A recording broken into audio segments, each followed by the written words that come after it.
Hola, bienvenidos a un video más.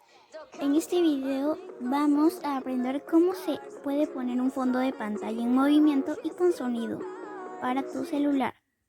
Bueno, lo primero que tenemos que hacer es ir a Google Play y nos tenemos que descargar la aplicación Noxluki.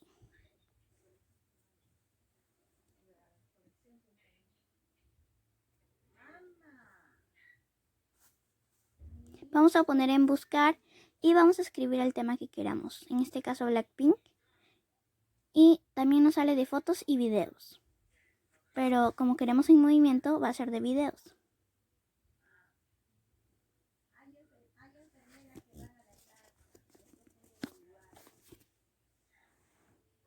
Buscamos el que nos guste. Yo elegí este. Luego tenemos que poner en establecer como.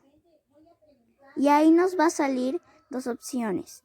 Vamos a poner establecer como fondo de pantalla del inicio. Y ponemos utilizar ahora.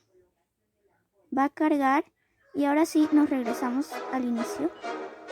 Y va a salir con la música. Nada más sería eso.